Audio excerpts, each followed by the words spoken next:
আসসালামু আলাইকুম viewers, easy learning computer চ্যানেলে আপনাকে স্বাগতম। বৃহস্পতিবারের ন্যায় আজকে নতুন আরেকটি বিষয় নিয়ে আপনার সাথে আছি। ভিউয়ার্স, আপনারা অবগত আছেন যে আমরা গুগল শিটে কাজ শিখছিলাম। তো গুগল শিটে কিন্তু অলরেডি আমরা 6টা ক্লাস দেখেছি। আজকে আমরা 7ম ক্লাস দেখব। তো যারা এখন আগে ভিডিওগুলো দেখেননি অবশ্যই আগে ভিডিওগুলো দেখবেন। ভিডিওগুলো দেখলে পরে খুব সহজেই আপনি ঘরে বসে কম্পিউটার শিখতে পারবেন। এবং যারা ঘরে বসে কম্পিউটার অফিস অ্যাপ্লিকেশন কোর্সে কাজ শিখতে যাচ্ছেন তারা অবশ্যই ভিডিওগুলো দেখবেন। টোটাল ভিডিও এই চ্যানেলে আপলোড করা আছে। আপনি জাস্ট স্টেপ বাই স্টেপ ভিডিওগুলো দেখবেন। দেখলে পরে খুব ইজিলিভাবে আপনি কম্পিউটার অফিস অ্যাপ্লিকেশন কোর্সের টোটাল কাজ শিখতে পারবেন। ভিউয়ার্স, আজকে আমরা গুগল শিটের 7ম ক্লাস শুরু করব। এই জন্য আমরা যে কোনো একটা ওয়েব ব্রাউজার নেব, মোজিলা ফায়ারফক্স বা গুগল ক্রোম যে কোনোটা নেব। নেওয়ার পরে আমরা এখান থেকে গুগল অ্যাপসে ক্লিক করবো। করার পর এখান থেকে আমরা জাস্ট ড্রাইভে চলে আসবো। আগের মতো আমরা এখানে ড্রাইভের মধ্যে আসবো। আসার পরে আমাদের যে ফাইলটা নিয়ে আমরা কাজ করছিলাম সেই ফাইলটা আমরা এখানে ওপেন করবো। আপনার নতুন ফাইল নিতে চাইলে কিন্তু এই নিউ থেকে কিন্তু আপনার এই যে গুগল শিট এখানে ক্লিক করলে কিন্তু আপনার নতুন একটা শিট চলে আসবে। ওকে, আপনি নতুন শিটে কাজ করতে পারবেন। তো আমি যেহেতু সেভ করতে শিটে কাজ করতেছি, তো আমি শিটের উপর ডাবল ক্লিক করে শিটটা ওপেন হয়ে যাবে। আচ্ছা, দেখতে পাচ্ছেন যে আমাদের এখানে শিটটা কিন্তু ওপেন হয়ে গেছে। এখান থেকে আমরা এগুলো আপাতত একটু ডিলিট করে দিই। আচ্ছা, এখন দেখেন এখানে কিন্তু আমাদের জাস্ট একটা শিট, এটা আমাদের একটা কি শিট, একটা বেতন শিট। ওকে, এখন এই যে বেতন শিট,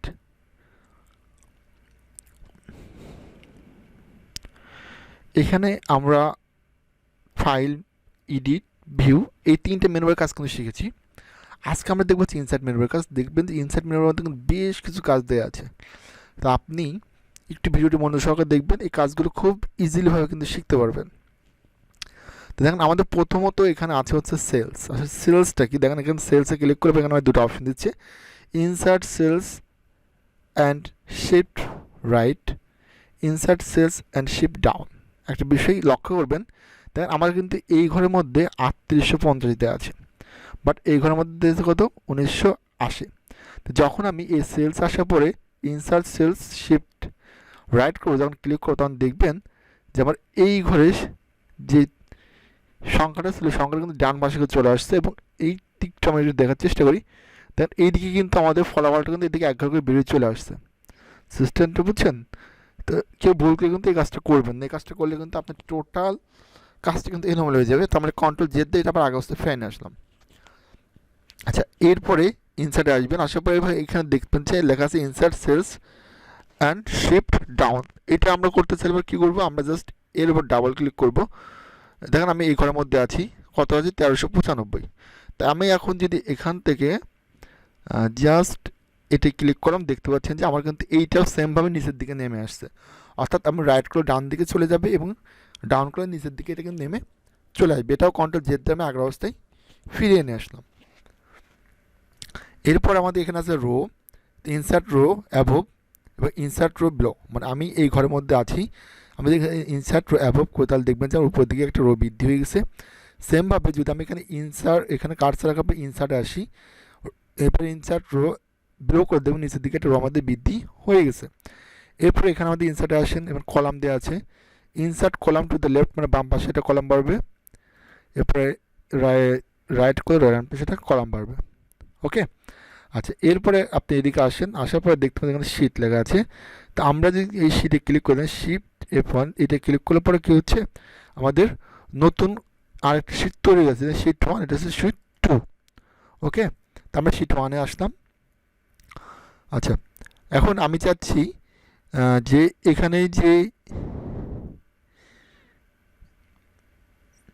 ঘরগুলো আমি নিয়েছি বৃদ্ধি করছি, এগুলো আমি ডিলিট করে দেবো। রাইটে ক্লিক করলাম, করার পর আমি এখান থেকে দেখা যাচ্ছে ডিলিট, আমরা ডিলিট কলাম। ওকে, ক্লিক করলাম, দেখছেন কলাম ডিলিট হয়ে গেছে। এরপর রোতে ক্লিক, রাইটে ক্লিক করবো, করার পর আমি এখান থেকে ডিলিট শিট, সিলেক্টেড রোতে ক্লিক করলাম, রোগুলো ডিলিট হয়ে গেল। আচ্ছা, তো এটা কিন্তু আমার আবার আগের মতো স্বাভাবিক হয়ে গেছে। এখন আমি এখানে ইনসার্টে আসলাম। ইনসার্ট থেকে এবার দেখেন আমার এখানে লেখা আছে চার্ট। অর্থাৎ আমি চাচ্ছি যে এই তথ্যগুলো চার্ট তৈরি করবো। জাস্ট আমি এই তথ্যগুলো সিলেক্ট করলাম, আমি এই তথ্যগুলো জাস্ট আমি সিলেক্ট করলাম। আমি জাস্ট চাচ্ছি এতটুকু আমি একটা চার্ট তৈরি করবো, সিলেক্ট করলাম। করার পর আমি এখান থেকে ইনসার্টে আসলাম, আসার পর জাস্ট চার্টে ক্লিক করলাম। ওকে, দেখবেন যে আমাদের একটা চার্ট কিন্তু তৈরি করা হয়ে গেছে। দেখছেন খুব সুন্দর একটা চার্ট কিন্তু আমাদের এখানে মুহূর্তের মধ্যে আমরা তৈরি করে ফেলছি। জাস্ট সিলেক্ট কিন্তু এরিয়ার মধ্যে একটা চার্ট তৈরি হয়ে গেছে। এটা এক্সেলে কিন্তু আমরা করতে পারি।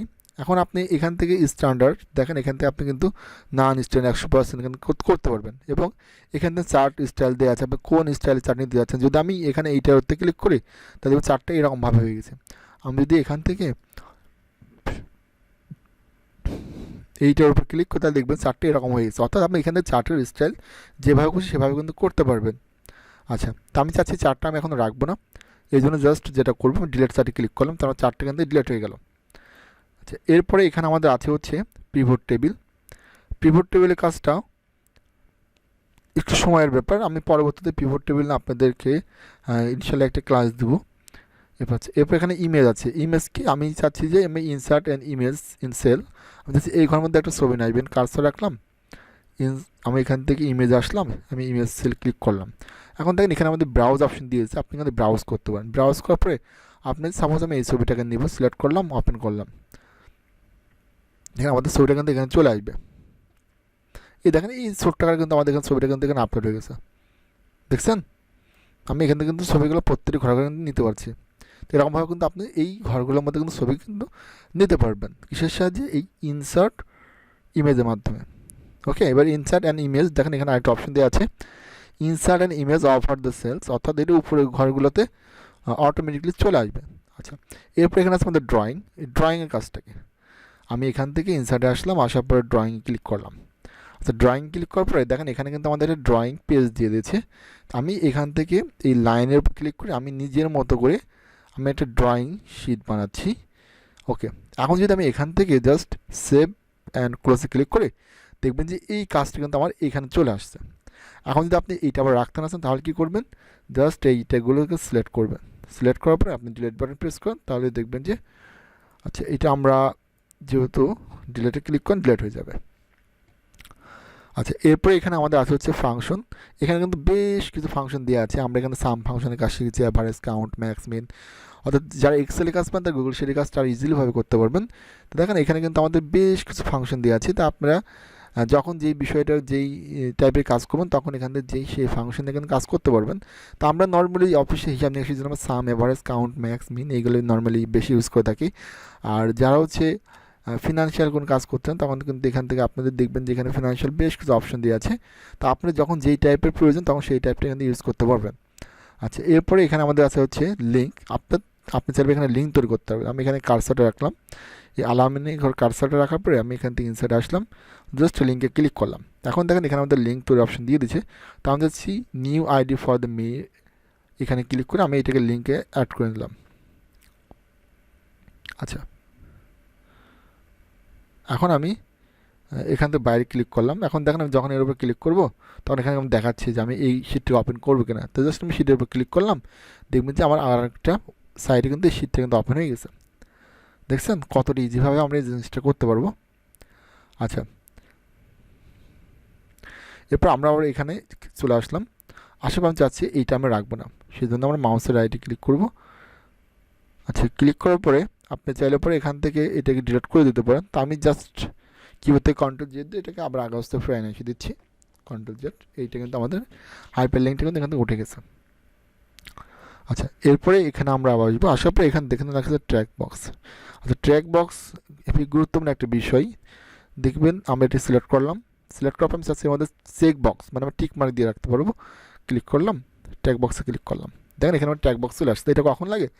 আপনি একটা অফিসে যখন চাকরি করবেন, যদি আপনার দায়িত্ব থাকে যে কতজন অ্যাবসেন্ট কতজন প্রেজেন্ট আছে, যদি এই জিনিসটা আপনাকে দায়িত্ব দেওয়া হয় এগুলো রাখা যায়, সেক্ষেত্রে আপনি চেক বক্স করতে পারেন। যারা আসবে তাদের টিক মার্ক দেবেন, যারা আসবে না তাদেরকে ফাঁকা রেখে দেবেন। ওকে, এরকমভাবে কিন্তু আপনি খুব ইজিলিভাবে কিন্তু কাজটা করতে পারবেন। তো ভিউয়ার্স, এই প্রত্যেকটি বিষয় নিয়ে আমি পরবর্তীতে বিস্তারিতভাবে ভিডিও দেবো। আমি যদি প্রত্যেকটি বিষয়ে বিস্তারিত আলোচনা করতে তাহলে ভিডিওটি 1 ঘন্টার বেশি লং হয়ে যাবে। তো আমি চাচ্ছি যে আপনাদের সংক্ষেপে বোঝানোর চেষ্টা করছি, আমি পরবর্তীতে বিষয়গুলো নিয়ে ক্লাস দেবো ইনশাল্লাহ। আচ্ছা, এরপরে এখানে আমাদের আছে হচ্ছে ড্রপ ডাউন। অর্থাৎ আমি যদি চাই এই ঘরগুলো আমি ড্রপ ডাউন তৈরি করবো, সিলেক্ট করবেন, সিলেক্ট করার পরে ইনসার্টে আসবেন, আসার পরে এখান থেকে ড্রপ ডাউনে ক্লিক করেন, দেখেন এখানে কিন্তু আমাদের ড্রপ ডাউন লিস্ট তৈরি হয়ে গেছে। এখন আমি যদি এই ঘরের মধ্যে যাই দেখবেন এখানে সবার লিস্ট দেখাচ্ছে। আমি এখানে চাইলে নাম পরিবর্তন করতে শুভতে ক্লিক করলাম, শুভ নাম চলে আসছে। আমি এখানে রাব্বি আছে, আমি রাব্বির জায়গায় এখানে আকাশ দিলাম, দেখবেন এখানে আকাশ চলে আসছে। অর্থাৎ আমরা খুব ইজিলিভাবে কিন্তু ড্রপ ডাউন লিস্ট তৈরি করতে পারবো কিসের সাহায্যে? এই ইনসার্ট মেনু বারের এই ড্রপ ডাউনের সাহায্যে। এরপর এখানে ইমোজ দেওয়া আছে, আপনি চাইলে এখান থেকে ইমোজ ইউজ করতে হবে। ইমোজে ক্লিক করেন, ইমোজে ক্লিক করবেন দেখবেন যে এখানে কিন্তু আপনাদের বেশ কিছু অপশন দিয়ে দিচ্ছি ইমোজ নেওয়ার জন্য। তো আমি এগুলো নিতে যাচ্ছি না, এগুলো আমি কেটে দিচ্ছি, ইমোজ দরকার নেই আপাতত। আচ্ছা, এরপর এখানে আমাদের দেওয়া আছে হচ্ছে স্মার্ট চিপস। এখানে people, file, calendar, events, place, finance, rating, অর্থাৎ আপনাদের এখানে যে অপশনটা প্রয়োজন আপনি সেই অপশনটা ইউজ করতে পারবেন। এবার কমেন্ট দেওয়া আছে, নোট। এই কমেন্ট খুব একটা কিন্তু আমাদের এখানে ইউজ করা হচ্ছে না। তো আমি এইখান থেকে সাপোজ মনে করেন যে আমি এই একটা কমেন্ট করতে যাচ্ছি, তাহলে আমি জাস্ট এখানে এই 336 করে আসলাম, আসার পরে ইনসার্টে আসলাম, আসার পরে এখানে কমেন্টে ক্লিক করলাম। এখন এখানে কমেন্ট আমি লিখে দিলাম 5,000 টাকা। এরপরও কমেন্ট দেখবেন এখন আমার কিন্তু যখন আমি ঘরের মধ্যে আসবো তখন কিন্তু আমার কিন্তু কমেন্ট দেখাচ্ছে। তো এটা কখন ইউজ করতে হয়? আপনি একটা স্যালারি শিট তৈরি করেছেন, তো অনেকে কিন্তু অনেক সমস্যার জন্য দেখা যাচ্ছে যে অগ্রিম টাকা কিন্তু নিতে পারে। তো মনে করেন যে এইটা হচ্ছে কোনো একটা নাম, আমরা নামের ঘরে কার্সারটা রাখলাম, রাখার পরে ধরুন যে আমরা এইটা একটা নাম মনে করি। এই নামের ঘরে রাখার পরে যখন আমরা এই কমেন্টটা করেছি তাহলে কিন্তু খুব সহজে বোঝা যাচ্ছে যে 5,000 টাকা নিয়েছে। আপনি চাইলে এখানে তারিখ মানে সব কিছু উল্লেখ করে রাখতে পারবেন। একদম সিম্পল একটা বিষয়। আর যদি আপনি কমেন্টে রাখতে চান জাস্ট ডিলেটে ক্লিক করেন, তাহলে ডিলেটটা কী হয়ে যাবে, কমেন্ট হয়ে যাবে, অর্থাৎ কমেন্টে ডিলেট হয়ে যাবে। আচ্ছা, এরপরে এখানে দেখেন আমাদের আছে নোট। আপনি চাইলে এখানে নোট করে লিখে রাখতে পারবেন। আপনি এর আওতায় এখানে নোট করে আপনি টাইপ করে রাখতে পারবেন। ওকে, বাইরে ক্লিক করেন, আপনি এখানে ক্লিক করে কিন্তু আবার সবাই ওই নোটটা কিন্তু দেখতে পারবেন। ডিফারেন্স এই হচ্ছে ইনসার্টের মধ্যে গুরুত্বপূর্ণ যে বিষয়গুলো আমি খুব সংক্ষেপে বিষয়গুলো আপনাদের জানানোর চেষ্টা করলাম। আমি পরবর্তীতে এই বিষয়গুলো নিয়ে বিস্তারিতভাবে ক্লাস দেবো, প্রত্যেকটি বিষয়ের উপর আলাদা আলাদা করে সময় নিয়ে ক্লাস দেবো। তো অবশ্যই যদি আপনি কাজগুলো শিখতে চান তাহলে অবশ্যই আমাদের ইউটিউব চ্যানেলকে সাবস্ক্রাইব করে রাখবেন, আর অবশ্যই একটা লাইক করবেন যদি ভিডিওটি ভালো লাগে থাকে। আর যদি কোথাও বুঝতে কোনো সমস্যা থাকে অবশ্যই আমাকে কমেন্টে জানাবেন, চেষ্টা করবো পরবর্তীতে বিষয়ের উপর ভিডিও তৈরি করার জন্য। তো ভিউয়ার্স, যদি এই জিনিসগুলো আপনি রাখতে না চান তাহলে যেটা করবেন জাস্ট এভাবে সিলেক্ট করবেন টোটালিটি, যে ডিলিট বাটন প্রেস করবেন, দেখুন সব কিছু এখানে ডিলিট হয়ে গেছে। আর এইগুলো যদি আমরা এখন ডিলিট করতে চাই মাউসের রাইটে ক্লিক করবেন। আচ্ছা, ক্লিক করার পরে এখান থেকে দেখেন ডিলিট সে ডিলিট করলাম, এগুলো আপনি চাইলে করতে পারবেন। আমরা এখানে ড্রপ ডাউনে ক্লিক করলাম, এটা যেহেতু ড্রপ ডাউনে তৈরি হয়ে আছে সেক্ষেত্রে আমি কন্ট্রোল জেড দিয়ে এটাকে আবার আগের অবস্থায় ফিরিয়ে নিয়ে আসছি। ওকে, আর এইগুলা এখান থেকে সিলেক্ট করে মাউসের রাইটে ক্লিক করে ডিলিট করে দেন। আমরা মাউসে এখান থেকে করতে পারি অথবা আমরা এখান থেকে ডিলিট বাটন প্রেস করে ডিলিট করে দিতে পারি, আপনি যে দিক থেকে সুবিধা বোধ করেন। ওকে, তো এই হচ্ছে আজকের ক্লাস। তো যদি আজকে ভিডিও ভালো লাগে অবশ্যই একটি লাইক করবেন। তো আজকে এই পর্যন্তই, সবাই ভালো থাকবেন, সুস্থ থাকবেন, পরবর্তী দেখা হচ্ছে নতুন কোনো বিষয় নিয়ে।